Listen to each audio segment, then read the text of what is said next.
Hi everyone, I'm Shabnam Mahmood from BBC News and I'm here with Kangana Ranaut, one of the biggest stars in India today.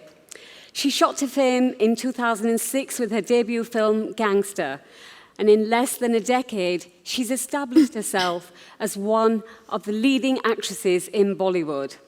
Her choice of roles has redefined the stereotypical Indian film heroine. Let's welcome Kangana. Thank you, everyone. Thank you. Thank you, Shabnam. First of all, Kangana, I'd like to take you back to your childhood. Tell me about your story. What were your expectations growing up as a young girl in your family, in your village?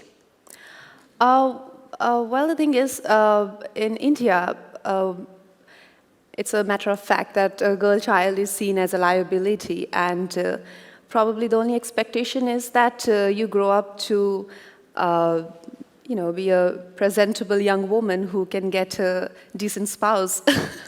That's not much of an expectation, but yeah.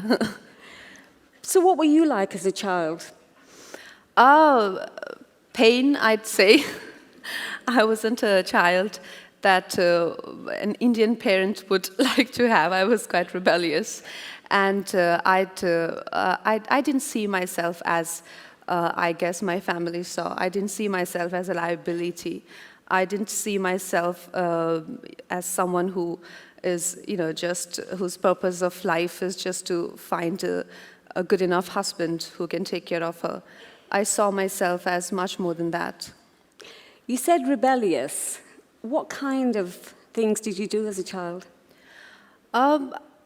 I think I was quite confident of myself, and I had a mind of my own. I liked the fact that my father had a lot of expectations from my brother, and I probably wanted to be that person who he could be proud of and who could, who could be her own hero. So, yeah, that led to many incidences, including my running away from my house, I guess.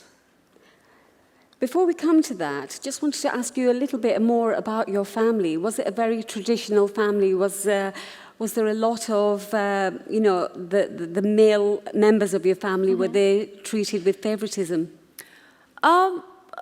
Yes, I won't say it was an exceptional Indian family. That is pretty much how it is everywhere, where, you grow up in a very, very protective environment, which can sometimes lead to a little bit of suffocation also. It can just be a little too protective sometimes.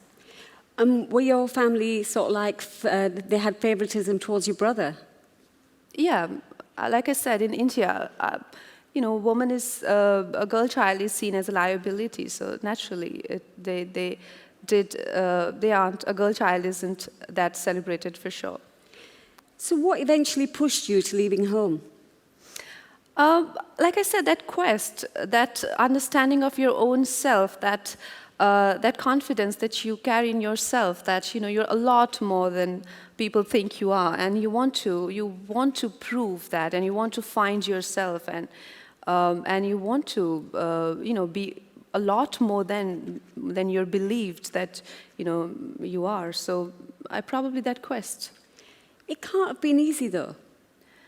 Yes, I've struggled for 10 years. Yeah, that's quite long. What was the opposition like then when you made that decision to leave home? Well, my parents gave me an easy option that if you are gonna, go your way, so there's the highway, and you can probably expect no funds and no support, which I think was legitimate because, I think that was a fair option. Was there one particular incident that led to you leaving home? Your father was quite angry with you. Yes, I think I left. I just refused to go to school, and I'm like, I can't do science. I don't want to be a doctor. And he's like, then what would you be? And I'm like, I don't know. So he's like, don't you think you should? I said, give me a year, and I would find out. And he's like, I have no money to spend on these sort of hobbies of yours. And I'm like, sounds fair. So you left home, yes. and you went to a big city like Mumbai. Mm-hmm. What was that like when you first arrived there? Uh, no, no fairy dream or story, nothing like that. It was quite harsh. And, I was nothing like I am today. I couldn't speak a word of English. And in England, people might be understanding of that, but in Bombay, they're not very forgiving. If you don't speak English, how do you expect to work in Hindi films? Uh, well, that was an obstacle, I'd say. You overcame that obstacle, but you overcame many obstacles because it wasn't easy to establish yourself. What did you want to do the minute that you arrived in Mumbai? Did you think, I want to be an actress? Or did you have to go through various stages like, modeling? Oh yes, various stages, various auditions. I ended up sleeping on the pavements, and I didn't have food to eat. And my father would call, he's like, so did you learn your lesson? I'm like, no, you better get ready to learn yours. So it took way too long, and I think for him to learn his lesson, 10 years, he's like, okay, fine. But I think I finally made my point clear. But yes, it was just one of those ordinary struggling stories where you're, there's a string of incidences or accidents, one after the other, one worse than the other, and then you're like, am I in a bad dream, or it's just... so yeah. You're known for being very honest and very outspoken to the media. You're a great role model for the modern, independent Indian woman who goes against the traditional norms. How important is that for you? Well, honestly, I really don't know how to be any other way. I mean, I find a lot of pride in being who I am, and that was the case from my childhood. Like I said, my parents saw me as someone else. They saw me as someone who was a liability, but that didn't change my understanding of my abilities and myself. And when I came to Mumbai, they saw me as this village woman who had a weird accent and weirder appearance, I guess. But I didn't see myself like that. I thought of myself a lot more than just, I am a lot more than my appearance or my age or my color or my hair. And that is how I saw myself, and it'll never change. And why would I want to hide that? I let that be there. For people, sometimes they find it too much, sometimes they like it. I mean, that's just the way I am. What are expectations for girls now compared to when you were growing up? And that wasn't a very long time ago, was it?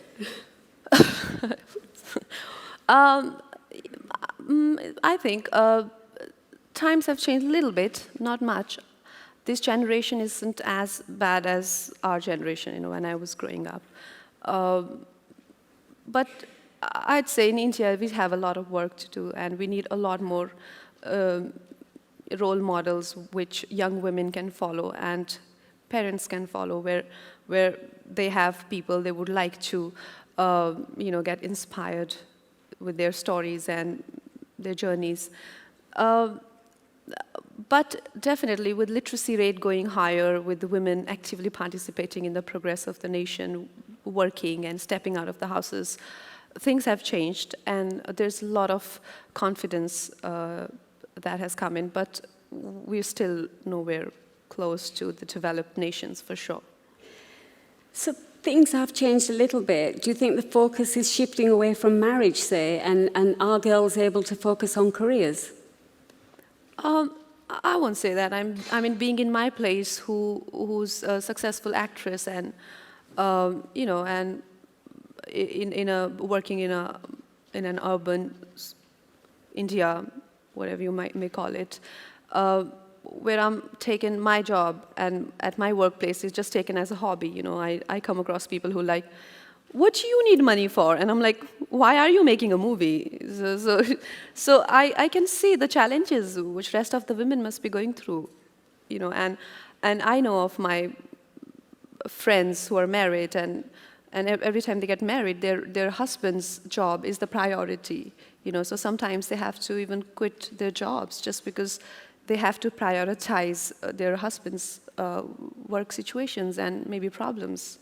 Do you think it's particularly worse in your industry because there is this perception that in the Bollywood film industry, women are taken for their looks rather than talent? Well, yeah, I wouldn't want to admit it, but it is. I'll get bashed there. You know, she went there and she said that. But it is true that they do objectify women. Bollywood films do objectify women, and not all of them, some of them at least. Sexism and misogyny against women is an issue that all patriarchal societies have to deal with. Yes. And this is particularly close to you because it was reported that your sister was the victim of an acid attack. Right. What can be done to combat this widespread gender crime? I don't know. I think I can just go on about it. But we first of all, as society, as people, try to single out India. That is the problem everywhere, where feminine as an emotion, feminine as a quality, it could be kindness, compassion, is seen as a weakness, where it is not. You know, it's just not women. It is just not restricted to women, even to children, to men who tend to display these emotions. They are seen as weaker beings, you know, and that is not the fact. We need to change that mentality. We need to respect the feminine as an emotion and not try and suppress and crush it, but to love and to value it. And the history is witness that in the past, if anything that could conquer the darkest and the deepest corners of a human soul, that has been feminine. It has been compassion, love, and that is the only way to penetrate the darkness, light, not anger or one of your very aggressive emotions. So the tendency of human beings to see feminine as a weaker emotion, that is what has to be changed. So when you see a beautiful woman and you can't acquire her, you want to destroy her. You know, so that needs to be changed. And like I said, it's not just a women problem. It is a problem of the world. Can Bollywood help in that? Yes, I think cinema is a beautiful medium. It reaches out to millions of people, and through films we can give ideas out there. We can implant ideas in people's brains or mindsets, which can grow into significant things, you know, and which can bring about significant changes. Because of what you've been through, and you've stood up for yourself, what are your thoughts about what happened to Jyoti Singh, the 23-year-old medical student who was raped and killed on a bus in Delhi? Well, the thing is, a lot has been spoken about that, and a criminal is a criminal. A criminal doesn't have a religion or a nationality, do they? They're not even humans. They're not even entitled to be humans. So if you see, their tendencies, they probably would fit in animal kingdom, and animals don't have religions. So why to see criminals as people who belong to a certain, race or creed or religion? No, they don't have. They're not even humans. So there should be strict laws for animals like that, and they should be behind the bars and not left in the open like that to damage humans, I guess.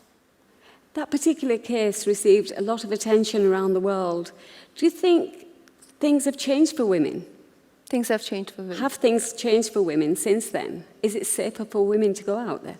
How do you guarantee that, how can you guarantee something like that? I mean, I wouldn't say that anyone can guarantee that sort of, though I would love to live in a perfect world like that, but we can only hope and try, and our sincere endeavors could hopefully lead us there. But it would be absolutely wrong if we tell our children that, okay, now we think it's completely a crime-proof world that we are a part of, and now go out and do what you like.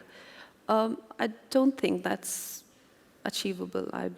Probably in my little understanding of the matters, I think that's a little impractical to hope, yeah. But there are a lot of women in India that are reluctant to report crimes like that. Yeah, I think that is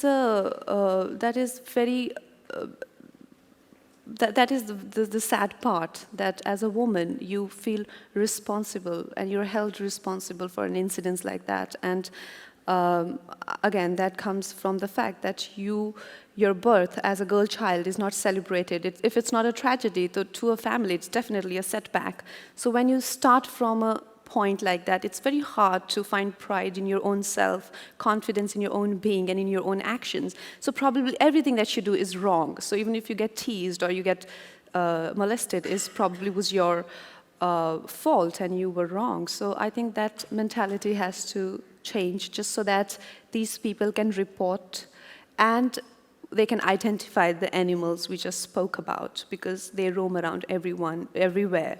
And it's not just in, not in every class. The crimes happen in all classes, Coming back to Bollywood, what is the future for female actresses? Are they going to be taken seriously? They're going to be taken seriously. Well, I don't think we need anyone's approval about what we do as actresses. I feel it's a lot more important for women to accept themselves as opposed to others accepting them. You can't be hoping to get others' approval on what you do. When I work in a film, I'm not seeking anyone's approval, so because they always start as, and I'm like, yeah, it is good, it's great, and they're like, yeah, it is good. So you got to be confident of who you are, and you can't really always, because others' opinion of you will always shift. Their perspective will keep changing. Like I said, when I started out, they dismissed me like a nobody. And today I am who I am because my understanding of myself never changed. So as women, we don't have to hope that we get our due. We need to get up and get it ourselves. Thank you. And finally, Kangana, what else is in store for you beyond acting? I have a couple of projects coming up. I'm starting a period drama called Rangoon, which is based in World War II. So I'm going to start filming for that. And then there are some biopics and regular film stuff. I love being here, though. Love being here. Thank you so much. This was something so unusual for me. Thank you.